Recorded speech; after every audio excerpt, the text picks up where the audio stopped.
अहिले नेपालमा धेरै इन्टरनेट प्रोभाइडरहरूले 100 Mbps भन्दा माथिको इन्टरनेट स्पिड चाहिँ प्रोभाइड गरिरहनु भएको छ र जब चाहिँ हामीले यो इन्फर्मेसन हाम्रो टिकटकमा शेयर गरेको थियौं धेरैजना युजरहरूको चाहिँ कम्प्लेन आएको थियो कि जतिको प्लान लिए पनि चलाउने बेला चाहिँ केही न केहीको इस्यु चाहिँ आइरहेको छ र यो कुरालाई फोकस गरेर हामीले चाहिँ केही इन्टरनेट प्रोभाइडरहरूसँग कुरा पनि गर्यौं र एट द एन्ड हामीले चाहिँ यसको मोस्ट कमन फ्याक्टर्सहरू चाहिँ आइडेन्टिफाई गर्यौं र त्यसको प्रोबेबल सल्युशन्स पनि आज चाहिँ हामी यो भिडियोमा शेयर गर्नेछौं।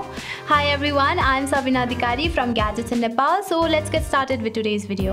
Normally नेपालमा पाउने राउटरहरू भनेको चाहिँ 2.4 GHz र 5 GHz को राउटरहरू हो। 2.4 GHz को राउटरले चाहिँ एउटा सिंगल च्यानल युज गरेको हुन्छ भने 5 GHz को राउटरले चाहिँ मल्टिपल च्यानलहरू चाहिँ युज गरेको हुन्छ।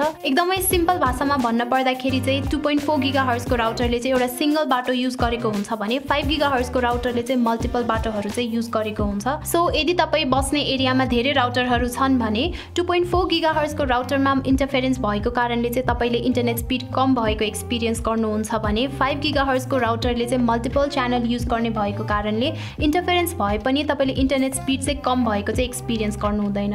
अल्सो कमनली नेपालमा पाउने राउटरहरूको इथरनेट पोर्टले चाहिँ 100 Mbps सम्मको मात्रै डाटा ट्रान्सफर गर्न सक्छ र यदि तपाईले रिसेन्टली 100 Mbps भन्दा माथिको इन्टरनेट प्लान लिनु भएको छ भने चाहिँ गिगाबिट इथरनेट पोर्ट भएको राउटर चाहिँ तपाईले किन्न पर्ने हुन्छ। सो मेक श्योर कि तपाईले राउटर लिने बेला डुअल ब्यान्ड वाइफाई र गिगाबिट इथरनेट पोर्ट भएको राउटर चाहिँ लिनु होला।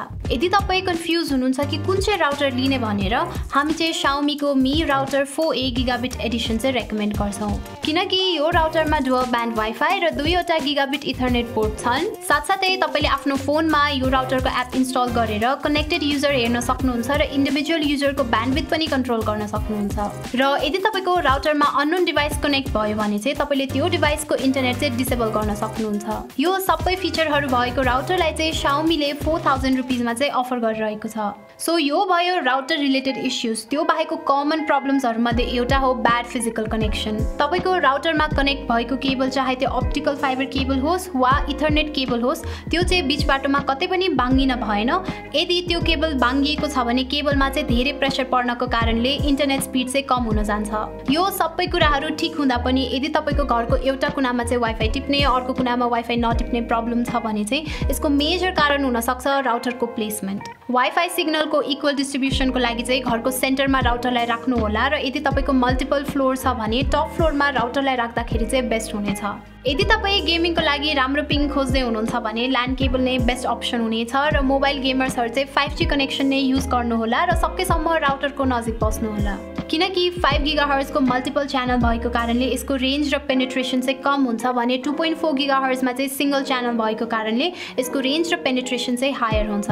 त्यही सँगै यदि तपाईको राउटर धेरै दिनदेखि अन छ भने त्यसमा चाहिँ ल्याग र हिटिङको चाहिँ इस्यु देख्न सक्छ जसलाई चाहिँ तपाईले सिम्पली घरमै रिस्टार्ट गरेर चाहिँ सल्भ गर्न सक्नुहुन्छ।